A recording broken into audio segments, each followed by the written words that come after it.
बात है 2009 की, जब कुछ विधायकों के इस्तीफे के कारण कांग्रेस की गहलोत सरकार संकट में नजर आ रही थी।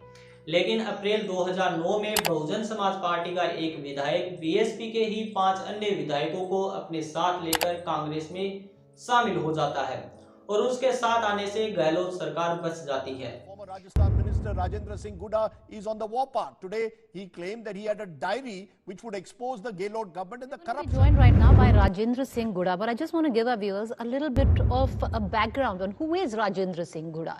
Well, he was one of the BSP MPs, if you remember last time around. नमस्कार, आज के वीडियो में हम बात कर रहे हैं एक ऐसे व्यक्ति के बारे में जो बीएसपी से न केवल एक बार बल्कि दो बार विधायक बना और दोनों ही बार कांग्रेस में शामिल हो गया।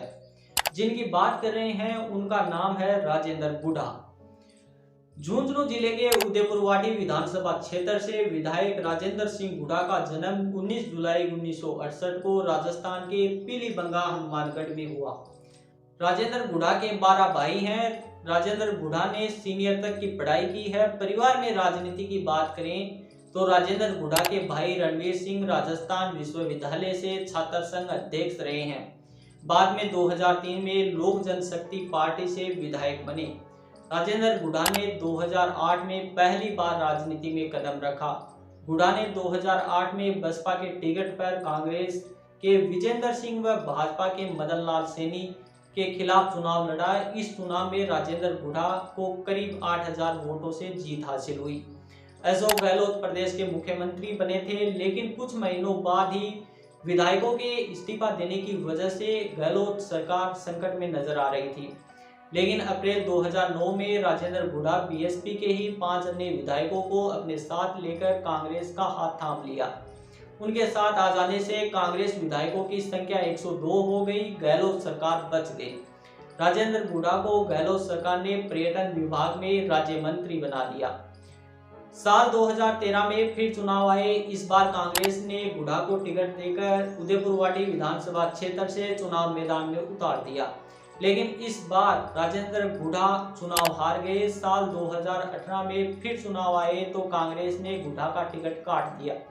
इसलिए राजेंद्र गुढ़ा एक बार फिर से बीएसपी में चले गए और इस बार एक बार फिर से उसी सीट से जीत हासिल की।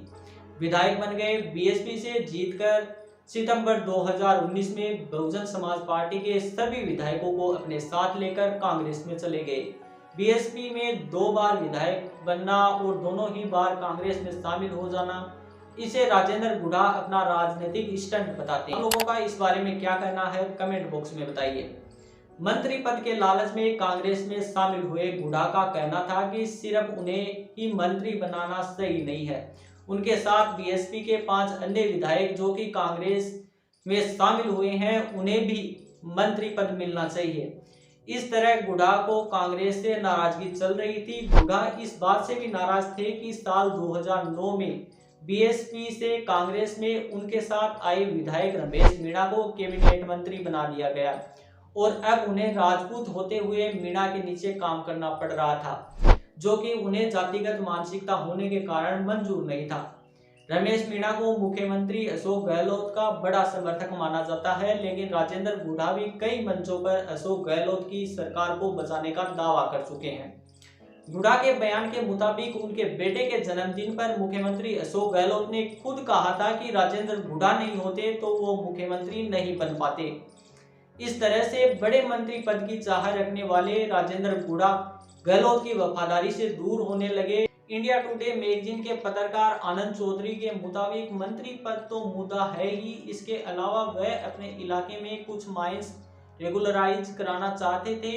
इनके लिए भी अशोक गहलोत ने हाँ भी नहीं भरी थी। इस तरह आता है साल 2023। जुलाई 2023 विधानसभा सत्र शुरू था। देश में मणिपुर हिंसा को लेकर चर्चा थी। मणिपुर जल रहा था। विपक्ष ने भी मणिपुर पर केंद्र सरकार व मणिपुर सरकार को घेर रखा था। जब राजस्थान विधानसभा में गहलोत सरकार मणिपुर हिंसा पर सवाल खड़े कर रही थी, तभी राजेंद्र गुढ़ा ने महिलाओं के खिलाफ बढ़ते अपराधों को लेकर कहा कि यह स्वीकार करना चाहिए कि यह सच्चाई है कि हम महिलाओं की सुरक्षा में असफल हो गए हैं।